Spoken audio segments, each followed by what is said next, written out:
Bien-aimés dans le Seigneur Jésus-Christ, bonsoir.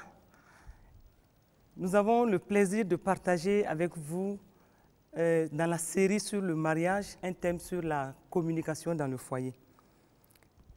Et nous voulons insister toujours sur le fait que le mariage est la première institution divine. Une institution qui est venue tout droit de Dieu. Et Dieu lui-même tient au mariage. Le cœur de Dieu est pour la famille. Et quand nous nous engageons dans le mariage, nous nous engageons à une vie d'amitié avec notre conjoint. Nous nous engageons à une complicité avec notre conjoint. Nous nous engageons à vivre avec un compagnon pour toujours. Et nous devons nous donner cette responsabilité de tout mettre en œuvre pour protéger et préserver cette institution qui est venue de Dieu.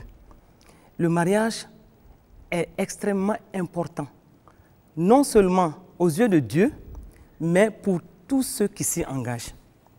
Et nous comprenons que c'est un chemin de non-retour. Et nous devons tout mettre en œuvre en plaçant Dieu au centre du mariage, tout mettre en œuvre pour le réussir.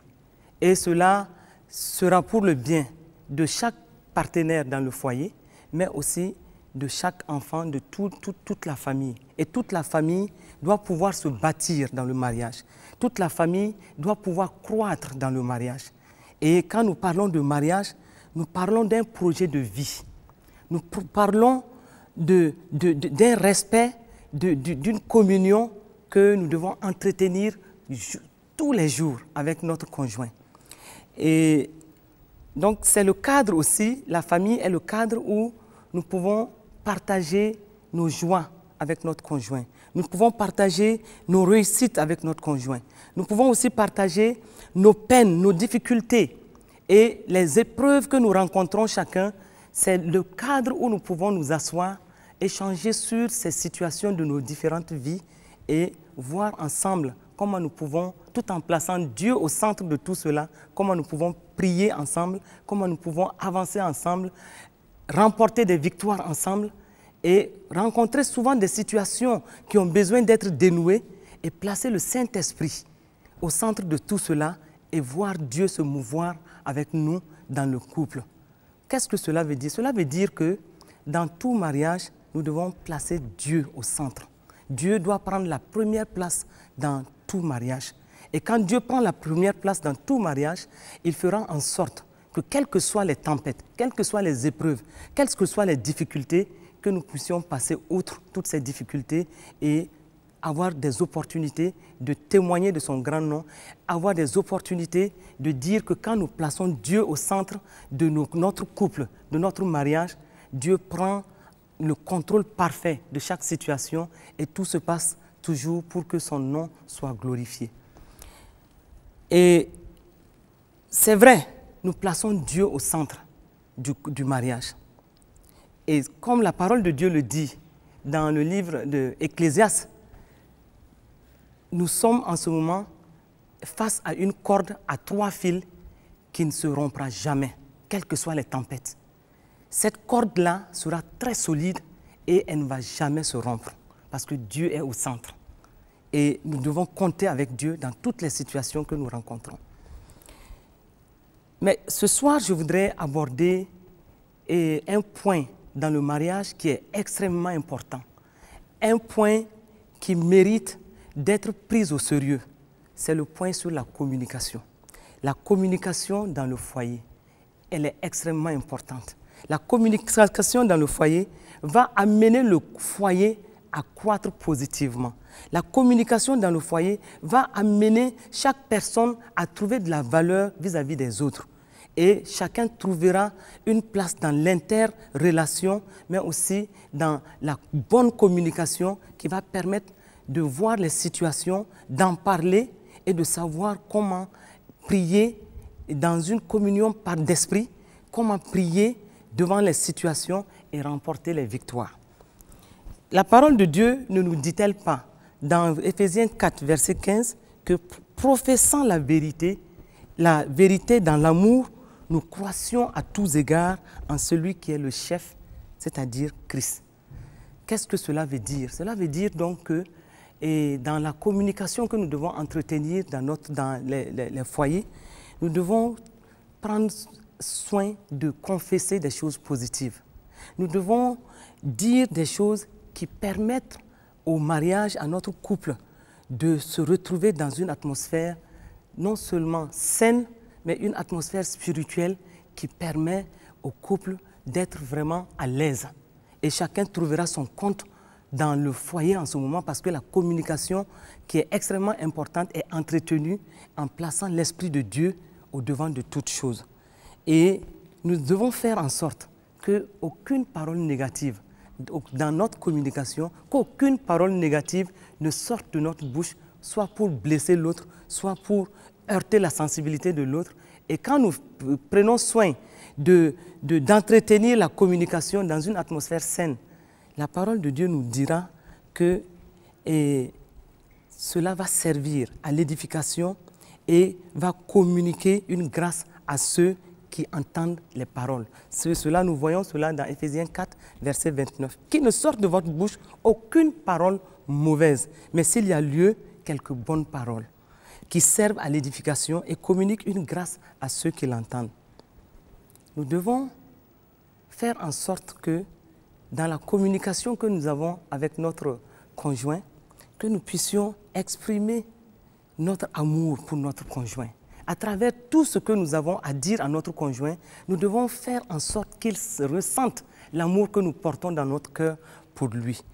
Et nous devons, en plus de la façon dont nous nous exprimons, nous devons avoir des opportunités de lui exprimer notre amour, de lui dire que nous l'aimons, de lui dire aussi qu'il ou elle est merveilleuse aux yeux de Dieu et que nous trouvons vraiment notre compte à être avec cette personne.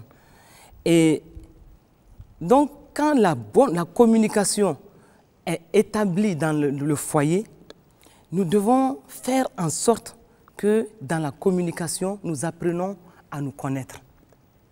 Nous apprenons à nous connaître, que nous puissions dire à l'autre ce que nous aimons, ce que nous n'aimons pas, que nous puissions aussi lui parler aussi de la façon dont nous avons été éduqués et que l'autre aussi partage la façon dont il a été éduqué et du coup, nous allons trouver dans le couple un profil de notre couple parce que nous amenons tous les bons côtés de notre éducation de part et d'autre et nous mettons tout cela ensemble et cela constitue réellement un profil que nous bâtissons pour notre couple et cela fait en sorte que le couple devient solide et le couple a une référence. Le couple peut s'asseoir et dire que voici le référentiel dans notre couple. Voici la façon dont nous fonctionnons dans notre couple. Chacun a amené une valeur de son éducation. Chacune est venue de son milieu familial avec un type d'éducation et nous tirons le meilleur de chaque partie et nous bâtissons un profil pour notre famille et les enfants pourront se retrouver dans le profil que nous bâtissons parce que cela deviendra un profil qui est type à nous et qu'on ne retrouvera peut-être nulle part ailleurs parce que nous avons su mettre les bons côtés de chaque niveau d'éducation ensemble et nous avons pu bâtir quelque chose qui est propre à nous. Et nos enfants, quand ils vont grandir, ils vont se retrouver dans ce que nous sommes, dans ce que nous avons véhiculé comme éducation. Peut-être qu'on ne retrouvera pas quelque part. Et ça, c'est dans la bonne communication qu'on peut bâtir ce type de profil qui est propre à nous. Donc, c'est extrêmement important que dans un couple, le mari et la femme puissent trouver du temps. Et ils doivent d'ailleurs se donner du temps de communiquer, de se parler, d'échanger, de partager ce qu'ils ont vécu dans la journée, de revenir même sur des choses qu'ils ont vécues de par le passé, de tirer des enseignements de ce par quoi ils sont passés, de comment Dieu les a fait sortir de certaines situations, de bâtir leur propre témoignage et d'avoir leur propre référence à eux et qui deviendra une référence pour leur famille et qui sera type à leur famille.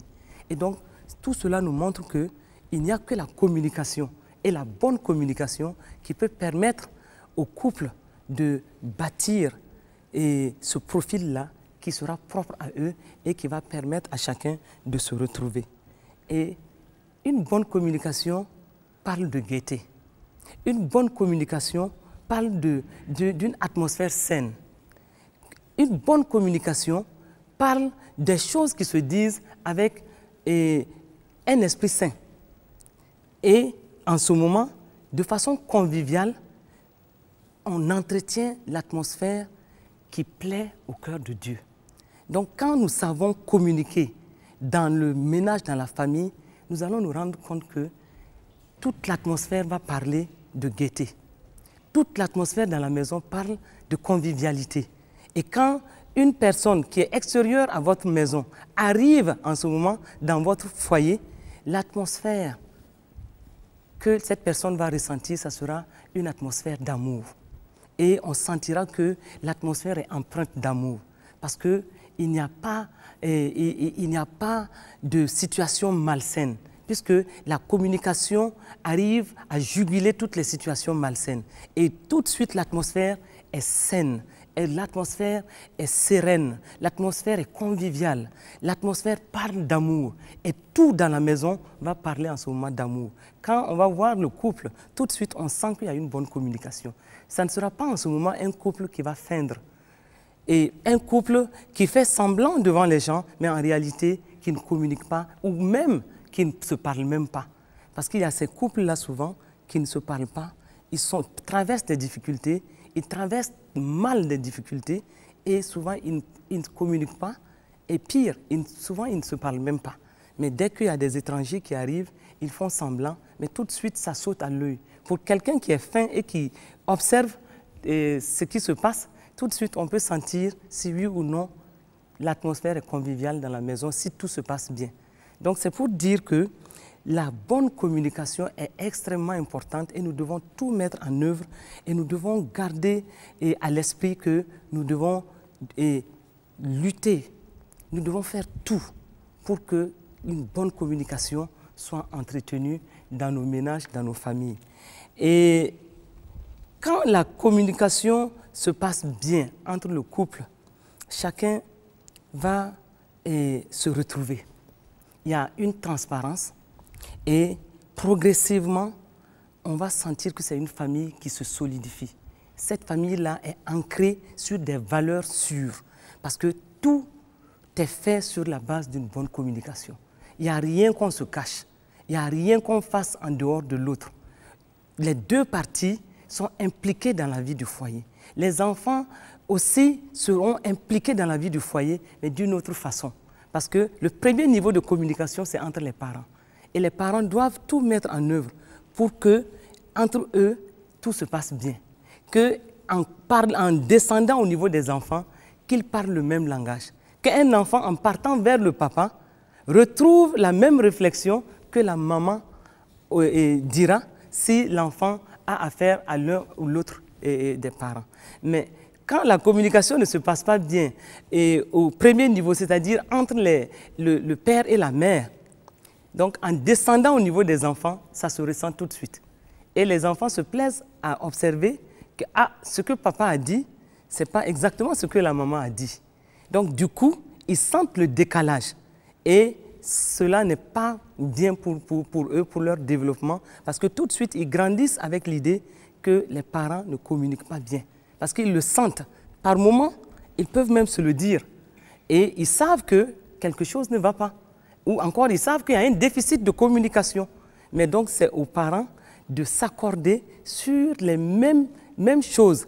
C'est-à-dire que quand eux, ils se parlent bien, les enfants, dès qu'ils descendent au niveau des enfants, ils ont le même niveau, ils gardent le même niveau et les enfants sont plus à l'aise en ce moment et ils feront tout en ce moment pour garder à l'esprit aussi que si nous grandissons, nous devons aussi garder cette idée de bonne communication avec notre notre partenaire.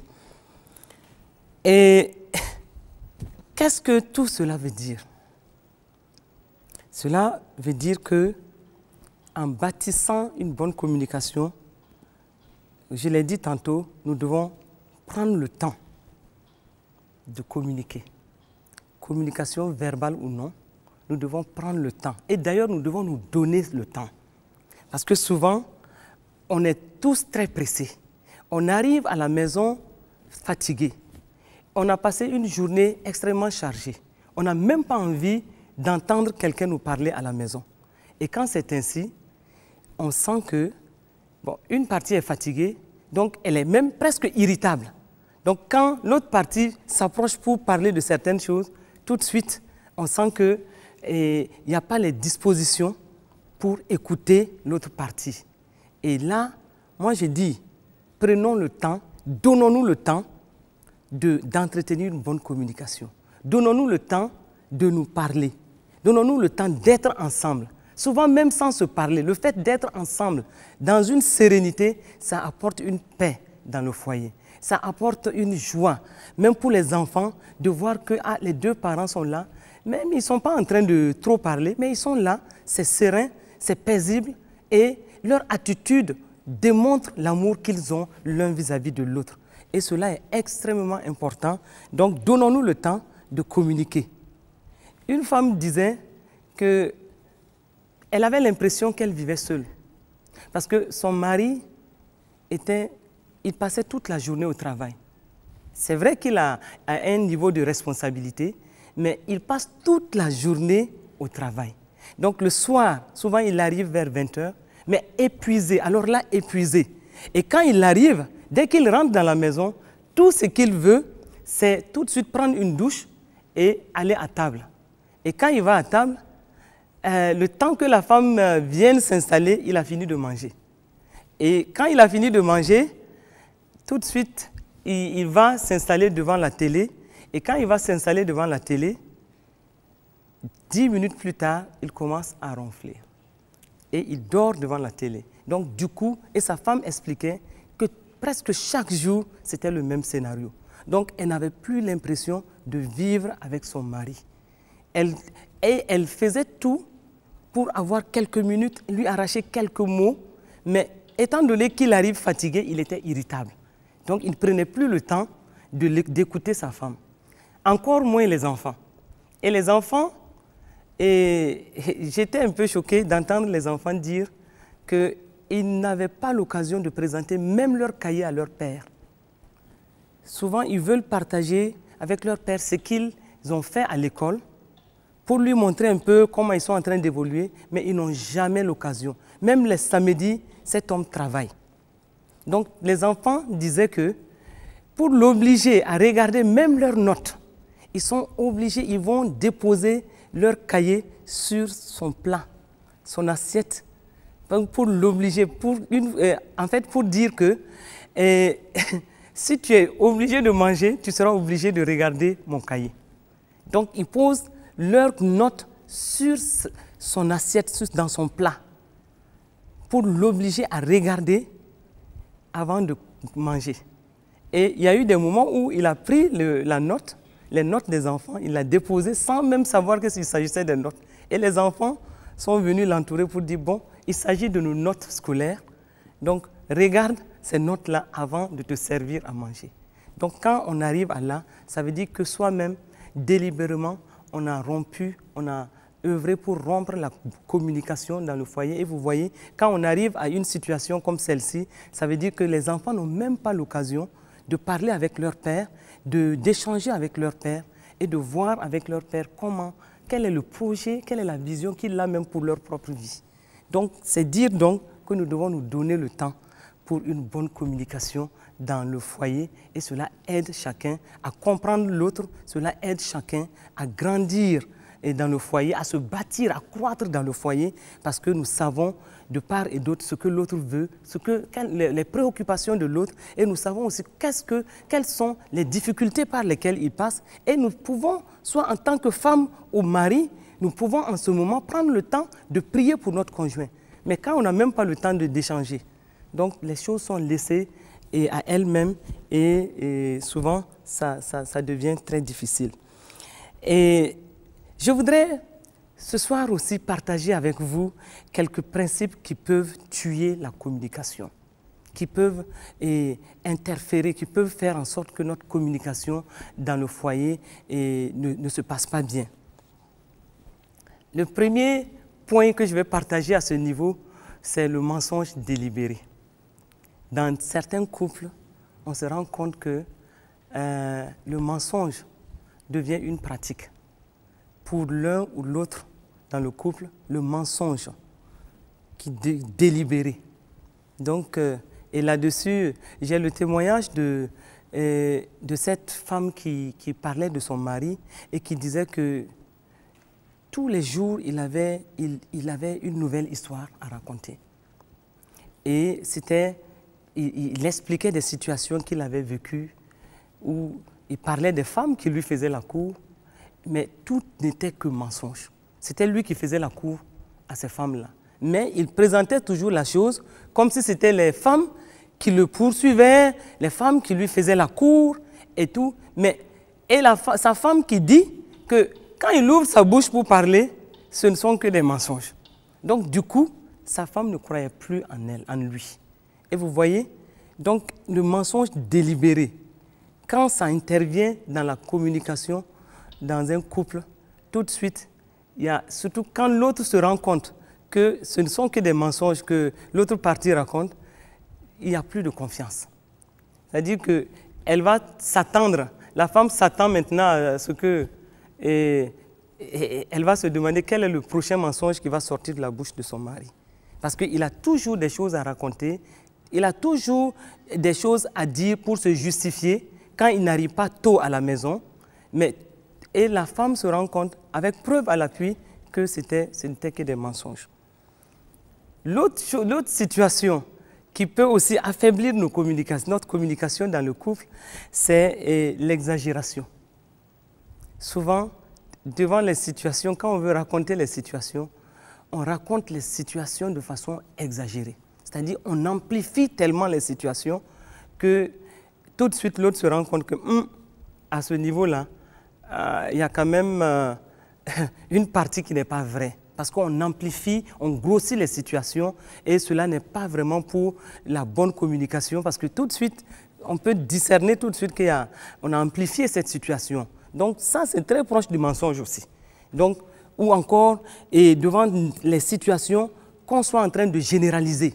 C'est-à-dire qu'on est toujours en train, on est toujours en train de dire, oui, toi tu es toujours comme ça.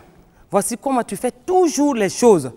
Bon, ou encore, et tu ne fais jamais bien les choses, ou le mot toujours, ou le mot jamais, quand ça revient constamment dans un couple par rapport à la communication, cela veut dire qu'on suspecte l'exagération ou encore on est en train de généraliser pour vraiment des situations. Et ça aussi, c'est des points que nous devons éviter. Nous devons faire en sorte que notre communication soit que dans notre communication, il n'y ait pas l'exagération, qu'on n'exagère pas quand on communique, parce que là, on est très proche du mensonge. Et nous devons éviter cela parce que ça joue sur la communication, ça rompt la confiance, et surtout d'un côté. Et du coup, quand c'est ainsi, il y a une suspicion toujours. Quand la personne qui est experte en exagération, dès qu'elle commence à parler, l'autre se tend bien les oreilles pour voir jusqu'où tout est vrai, ou encore qu'est-ce qui est amplifié, qu'est-ce qui est exagéré, ou encore qu'est-ce qui est généralisé comme cette personne a l'habitude de faire. Donc faisons attention à ce niveau. Quand il y a ces choses-là dans notre communication, faisons attention et faisons tout pour ôter ces choses-là, pour assainir notre communication dans le couple, et cela sera vraiment pour le bien de tout le couple. Il y a aussi les préjugés. Dans le couple, quand il y a les préjugés sont réguliers, hein, donc là, on affaiblit notre communication. Ou encore des idées fixes. On se dit que, bon, telle personne va réagir forcément de cette façon. Et quand on est presque sûr à 100% que la personne va toujours réagir de cette façon, ça veut dire qu'on ne pense même pas que la personne peut changer. C'est-à-dire qu'on est arrêté sur le fait que la personne, non, devant telle situation, voilà exactement comment elle va réagir. Et Et souvent, c'est dans le mauvais sens. Et donc, du coup, on est presque sûr qu'on a catalogué la personne et on a fait construire un préjugé sur la personne et on se dit que la personne est toujours comme ça. Elle va réagir de cette façon. Et quand on va dans ce sens-là, du coup, on est bloqué. Donc, on n'ouvre pas de perspective pour nous dire que, cette personne-là, la dernière fois, elle a réagi comme ça, mais je crois que cette fois-ci, elle va réagir d'une autre façon. Là, on donne quand même la chance et la perspective pour la personne de faire les choses autrement. Sinon, si on catalogue la personne, on fixe la personne dans un seul couloir en disant, bon, et voilà, c'est comme ça que la personne va faire et elle a l'habitude de ça, c'est son caractère. Donc là, on ne donne pas d'ouverture à la personne de changer ou encore de se développer d'une autre façon, surtout dans le cadre de la communication.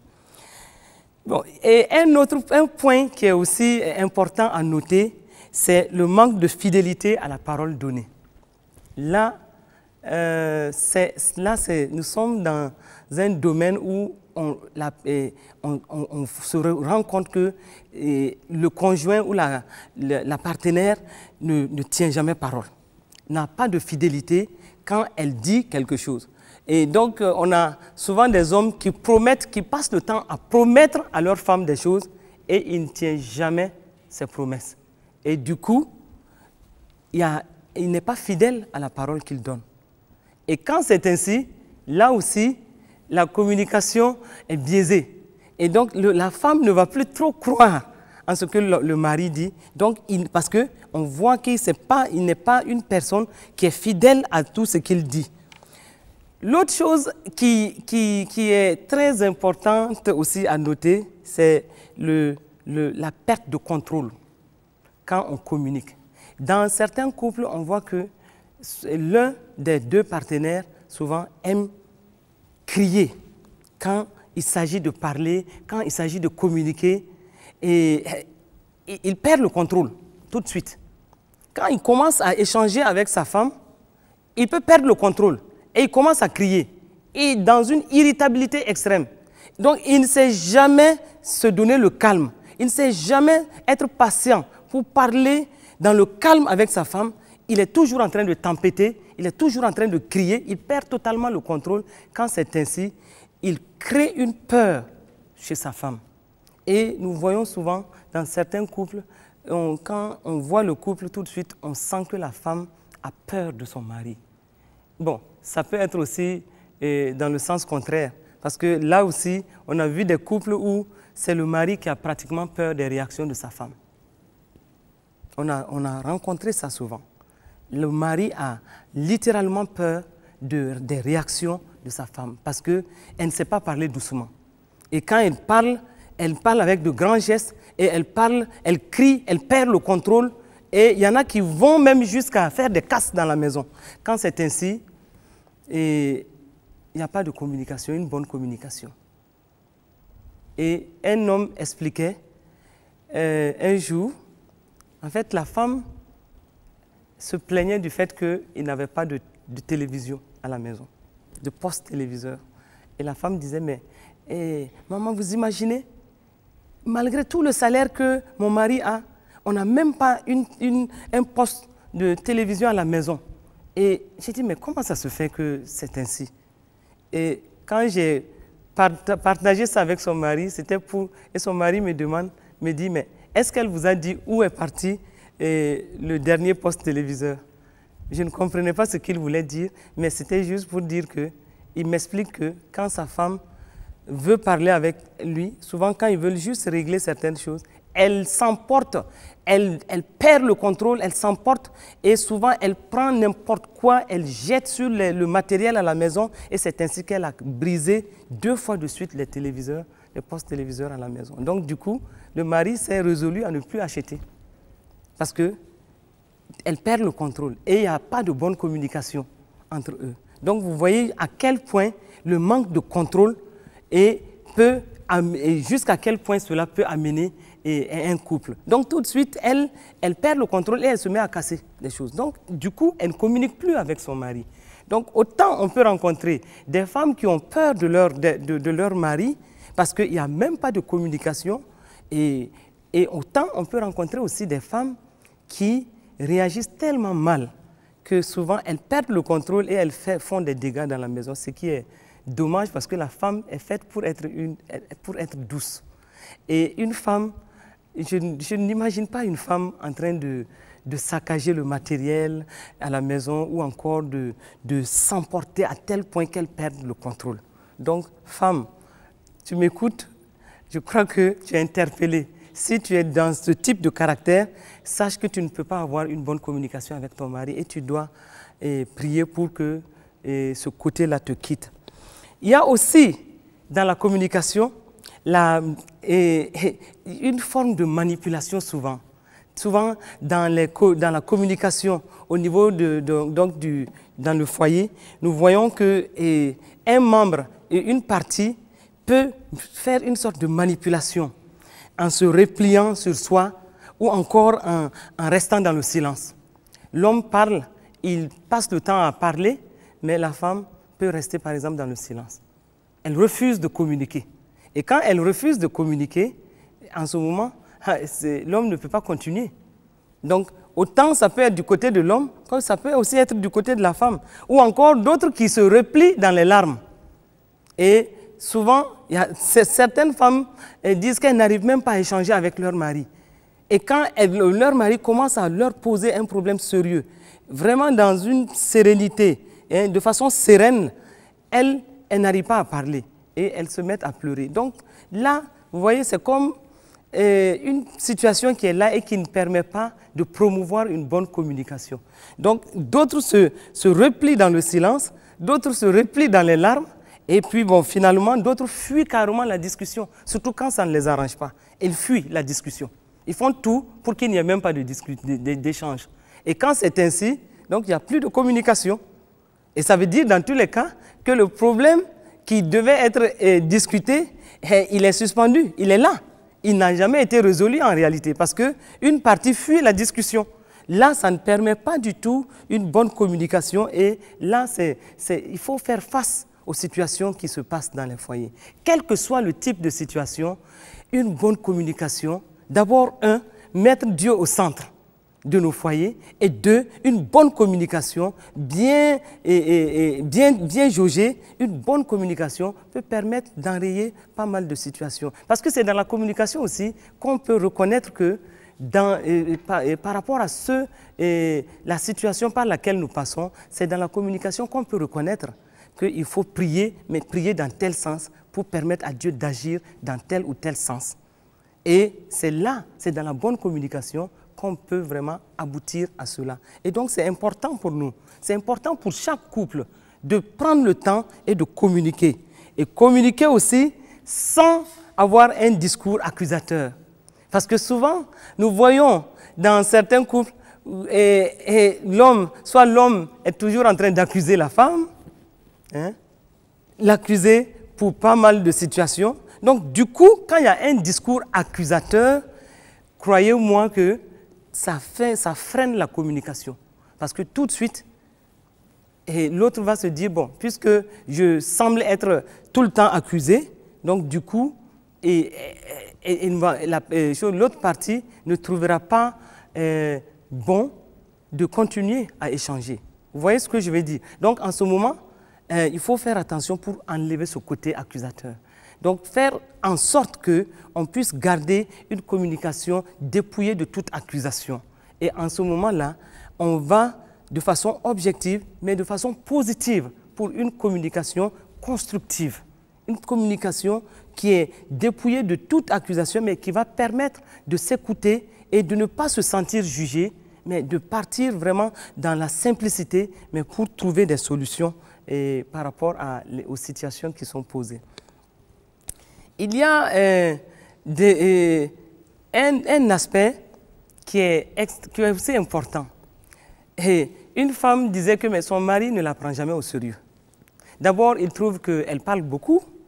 Ça, c'est la logique féminine et nous ne cesserons de le dire. La femme va vouloir expliquer longuement les situations et souvent, elle n'a pas besoin de solution, mais elle veut simplement qu'on l'écoute.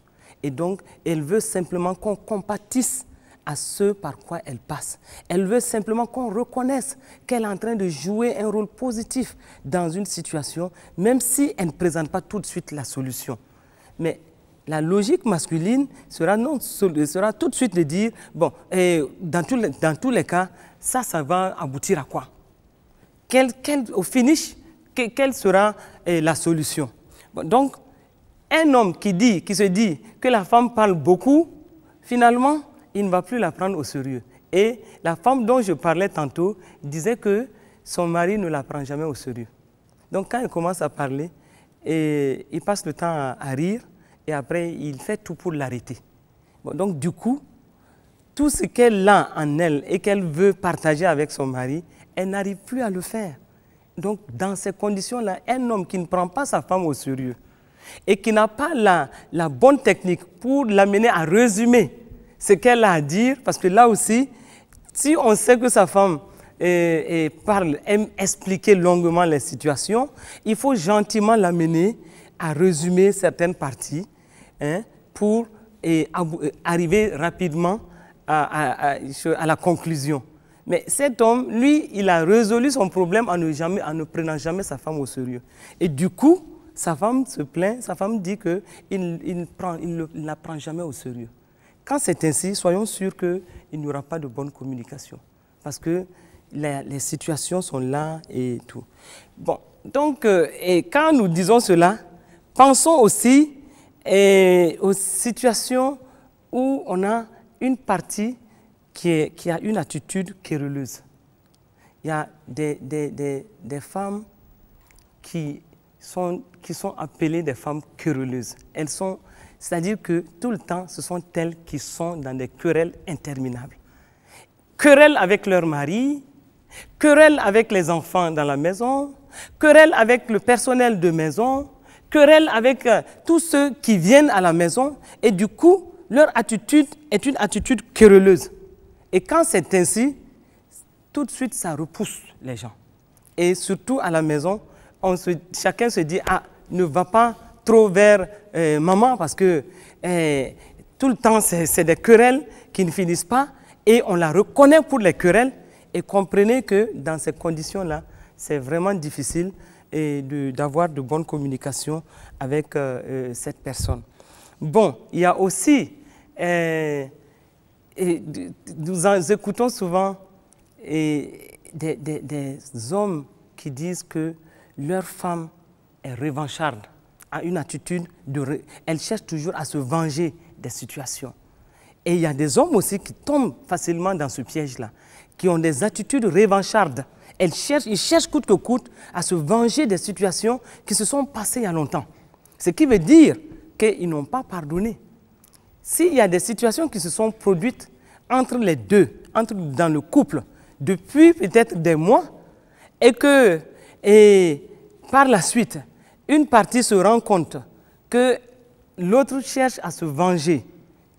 Et c'est par rapport à ce qui s'était passé, donc ça veut dire qu'il n'y a pas de communication. L'autre va toujours voir en la personne, en la femme ou en l'homme, quelqu'un qui cherche à se venger dans les situations. Donc, il n'y a plus d'objectivité dans la communication. Et quand il n'y a pas d'objectivité dans la communication, et en ce moment, c'est biaisé, tout est biaisé. On ne sent plus, il n'y a plus de confiance, on suspecte toujours l'autre de vouloir se venger et par rapport à une situation passée. Et cela veut dire qu'il y a des situations qui se sont passées et qui n'ont pas été résolues en réalité. Et ça, c'est le signal fort qu'il y a des situations qu'on doit oser, accepter, se responsabiliser pour les poser face à chacun pour trouver des solutions définitives et accepter dans l'humilité, reconnaître ses torts et aussi pardonner. Et en ce moment, on est sûr que selon la parole de Dieu, on a pardonné, on ne revient plus sur ces situations et donc on arrête du coup l'attitude revancharde. Et quand il n'y a pas on ne cherche plus à se venger vis-à-vis de l'autre, on remonte facilement à un niveau de communication quand même acceptable dans le couple et objective, et qui fait que, bon, on se fait confiance, on peut se parler devant des situations sans nous référer à des situations passées, sans nous référer à des situations qui vont nous amener sur une piste et un chemin sans issue. Et je l'ai par moments dit, mais je tiens à insister sur le fait que dans notre communication dans le couple, qu'on n'insiste pas trop sur ses droits, qu'on n'insiste pas trop sur ses privilèges, qu'on ne soit pas tout le temps en train de réclamer ses droits, en train de réclamer ce qu'on appelle nos privilèges. Et quand c'est ainsi, là, on crée une situation où ça devient comme une revendication, et cela n'est pas vraiment bien dans un couple, et cela ne permet pas d'entretenir une bonne communication. Donc faisons tout pour ne pas être, j'appellerais ça être égocentrique, c'est-à-dire se fixer sur ses intérêts. Quand une partie se rend compte qu'on est fixé uniquement sur nos intérêts, ça fait que ça force toute la communication. Parce que l'autre tout de suite va voir en nous une personne qui est toujours en train de chercher à préserver ses intérêts, qui n'est pas en train de chercher à préserver les intérêts du couple, mais ce sont ses intérêts à lui ou à elle qu'il est en train de chercher à protéger. Et quand c'est ainsi, il y a l'égoïsme, l'égocentrisme, c'est-à-dire qu'on est fixé uniquement sur ce qui nous intéresse et non l'intérêt de tout le couple. Bon, là, ça c'est vraiment des points qu'il nous faut retenir, et il faut que dans notre communication avec notre conjoint, on fasse attention pour ne pas tomber dans des petits pièges qui sont là souvent et qui peuvent venir interférer dans notre communication et qui peuvent faire qu'on n'arrive pas à avancer, à trouver des repères dans notre communication. Et il y a un homme qui expliquait que sa femme, quand elle commence à parler avec lui, c'est comme, ça c'est l'attitude un peu querelleuse, mais elle cherche toujours la petite bête pour l'accuser. Elle est toujours à la recherche des petites bêtes, c'est-à-dire des situations, et pour amener ces situations-là, et forcément, la communication ne se termine jamais bien. Parce qu'elle s'agrippe sur des petites bêtes-là et qui font que, bon, ça relève de la susceptibilité, mais ça relève vraiment de la mesquinerie, je dirais. Quand il y a de la mesquinerie dans notre communication avec notre mari, il faut être sûr qu'il va finir par en avoir marre. Il ne trouvera plus du plaisir à parler avec nous parce qu'on cherche toujours la petite bête et on est susceptible, on est mesquin. Et quand on tombe dans cela, soyons sûrs d'une chose, on repousse l'autre. Il ne va pas nous le dire, mais il n'a plus du plaisir à parler avec nous. Donc faisons attention pour ne pas tomber dans ce petit piège-là, ou encore chercher toujours à rappeler les fautes passées. Ah oui, ça, souvent, les femmes sont expertes dans cela. Elles n'oublient rien. Et une femme expliquait qu'il y a 12 ans de cela, et ils sont partis, son mari et elle sont partis dans une famille, et que ce jour-là, devant les gens, son mari s'est mal comporté vis-à-vis d'elle. Et ça, elle n'avait pas oublié ça 12 ans après. Et quand elle explique ça comme si ça venait de se passer hier. Et donc, elle dit que à chaque fois qu'elle doit sortir avec son mari, comme ça lui revient tout le temps, ce qui veut dire qu'elle n'a pas oublié ce qui s'est passé. Elle lui dit, Haya, on est en train d'aller dans cette famille-là, et ce que tu avais fait la dernière fois, mais la dernière fois c'était quand? Il y a 12 ans de cela. Et elle rappelle ça. Donc, rappelez toujours les fautes passées ne construit pas une bonne communication. Et du coup, son mari est tout le temps en train de se rappeler qu'il y a 12 ans de cela, il s'est mal comporté vis-à-vis de sa femme, alors qu'il croit toujours que c'est passé, mais tout le temps on lui rappelle cela. Donc, rappeler toujours les fautes passées ne construit pas une bonne communication. Et il faut aussi faire tout pour ne pas vouloir toujours avoir le dernier mot. On l'a souvent dit, mais souvent on est fixé sur notre raison. On veut tellement avoir raison qu'on veut que le dernier mot là nous soit à nous. Donc quand on est fixé sur le dernier mot qui doit nous appartenir, et en ce moment, on est en train de forcer une situation où on est en train de dire que c'est moi seul qui dois avoir raison. Je dois avoir raison. Et quand c'est ainsi, on est en train de ne pas vraiment permettre à l'autre aussi d'avoir aussi raison. On ne peut pas dire que toujours c'est nous qui avons raison.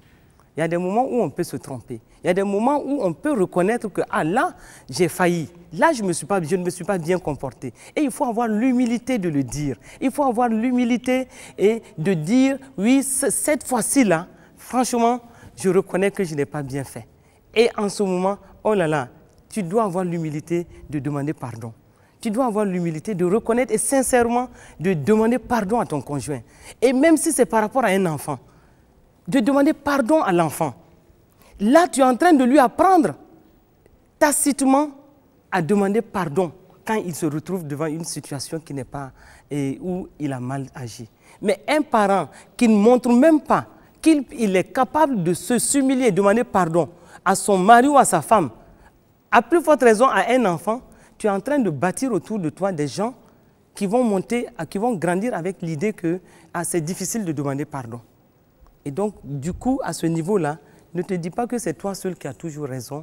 Dans les situations, soit objectives, soit rationnelles. Et ça te permet d'entretenir une bonne atmosphère de communication dans ton couple.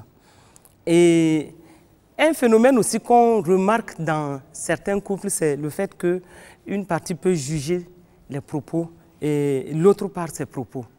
Il juge littéralement son partenaire ou sa partenaire.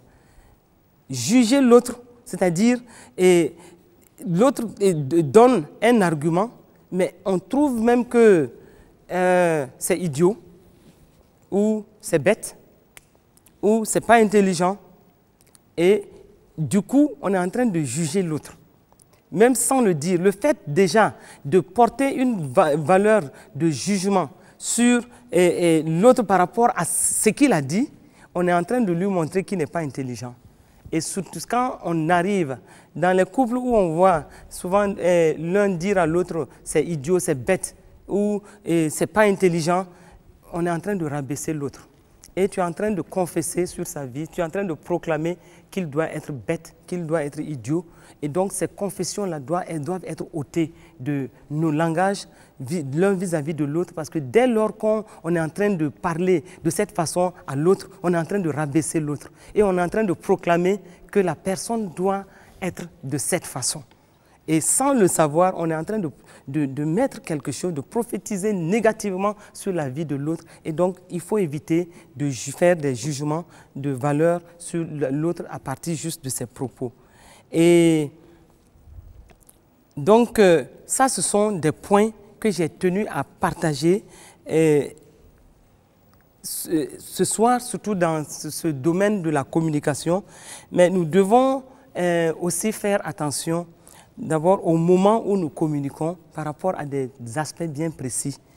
Et qu'est-ce qui est adapté à dire à un moment précis? Et souvent, surtout les femmes, nous sommes un peu impulsives et nous voulons tout de suite, en accueillant notre mari, nous voulons tout de suite lui jeter toutes les informations qui se sont passées dans la journée. Souvent, on l'accueille, on lui dit, bon, tu sais, on ne lui a même pas dit bonne arrivée. Et on commence à lui dire, tu sais, le riz est fini, le gaz est fini, et tel enfant a fait ceci. Donc, il n'a pas eu le temps même de souffler un peu. On l'accueille à la porte avec tous ces problèmes.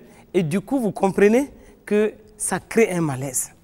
Même si le mari ne vous le dit pas, il arrive fatigué, ce n'est pas le moment adéquat pour lui dire que le riz est fini. Ce n'est pas le moment adéquat pour lui dire que le gaz est fini dans la maison.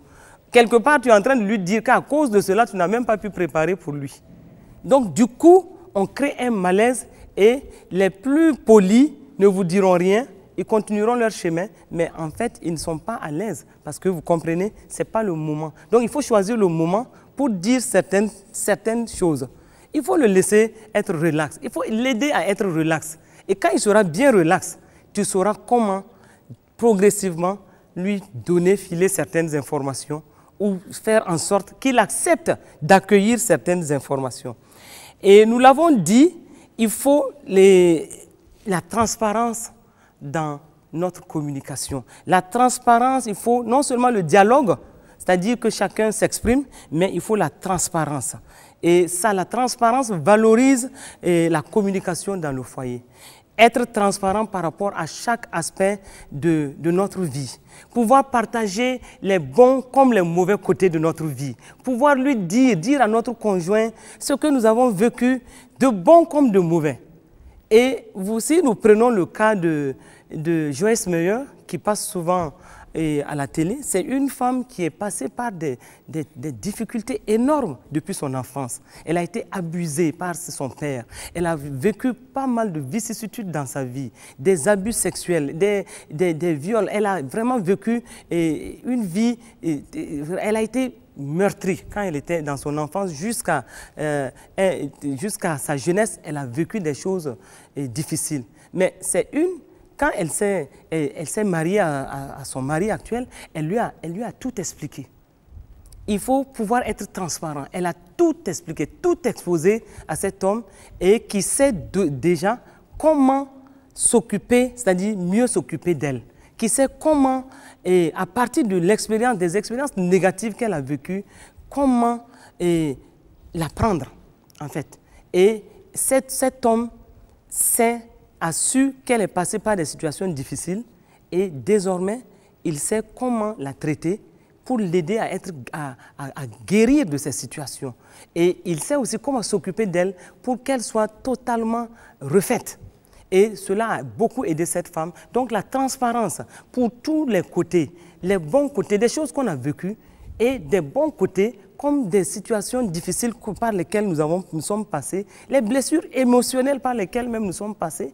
Oui, c'est normal de partager ces choses-là, de dire à son conjoint, mais sans que l'autre ne soit en train de te juger, de dire à ton conjoint tout ce par quoi tu es passé. Et quand c'est ainsi, vraiment ça, loin de créer un écart dans le couple, cela doit vous rapprocher et doit créer la compassion l'un vis-à-vis de l'autre pour que vous puissiez vous prendre en charge correctement et dans le sens de vous aider à vous reconstruire, à vous rebâtir, et cela est vraiment bien pour le couple. Donc la transparence, le dialogue, ça ce sont des choses vraiment qu'il faut promouvoir dans votre communication.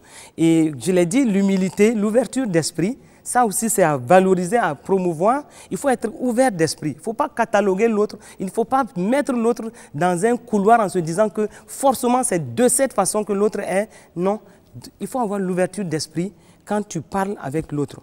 Et aussi, nous avons parlé, et il faut avoir la bonne attitude de façon générale, mais avoir un discours aussi sobre et posé. Faire en sorte qu'on dise toute la vérité, mais dans l'amour.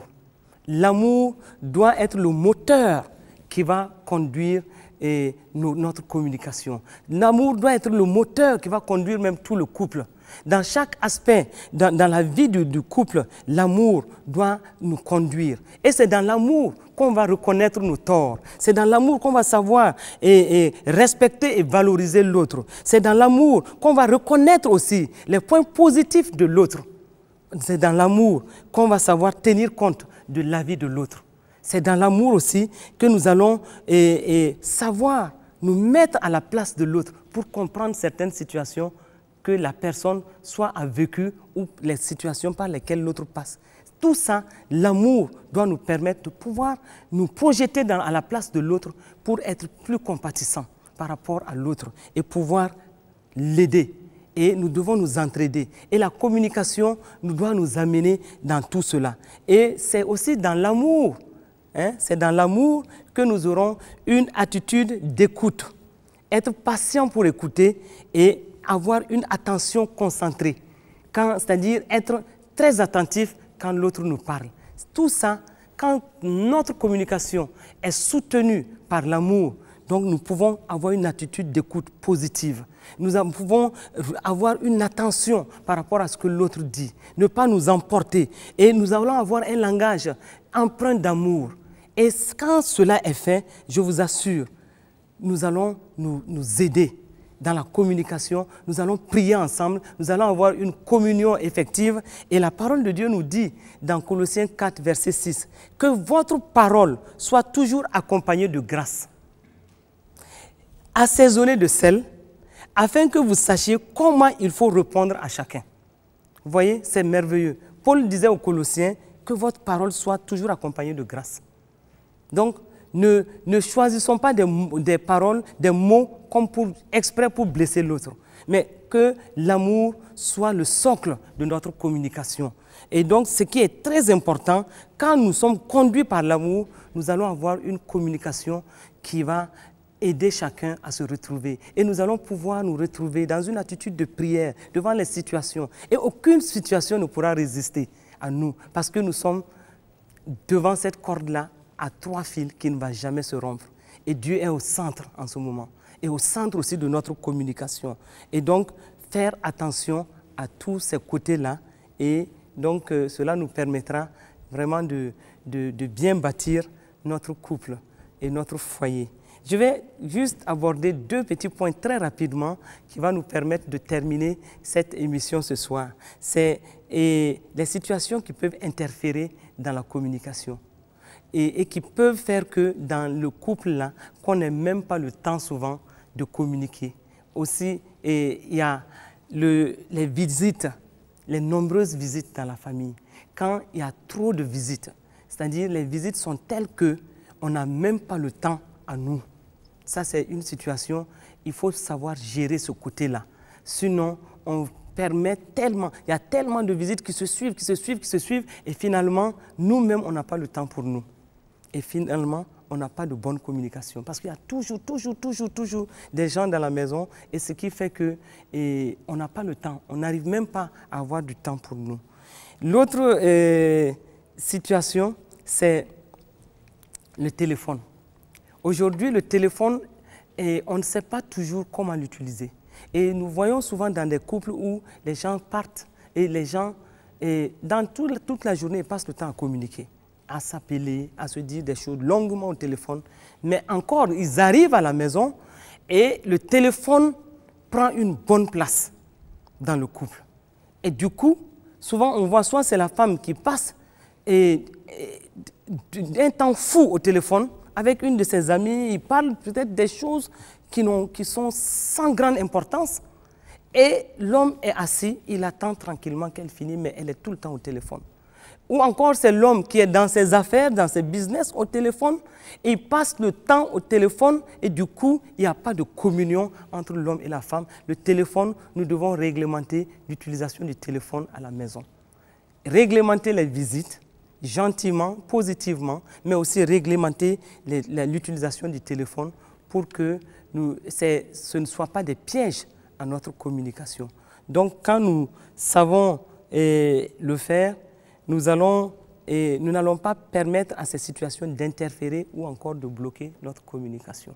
Donc ce soir, je prie que la bonne communication soit le partage de chaque couple qui nous a suivis et de vous tous qui nous avez écoutés ce soir, que l'Esprit de Dieu puisse faire en sorte que dans le cœur de chacun, que la volonté de chacun soit affermie pour bâtir une bonne communication, que ce soit du côté de l'homme, que ce soit du côté de la femme, que le Saint-Esprit agisse dans les cœurs, affermisse les volontés par rapport à la nécessité d'une bonne communication pour que le couple, la famille puisse se bâtir sur une base saine, une base transparente, une base qui est dépouillée de toute susceptibilité, une base qui est dépouillée de toute crainte, mais que Dieu lui-même soit au centre de votre communication et pour une harmonie familiale qui plaise au cœur de Dieu. Parce que Dieu tient une fois de plus à la famille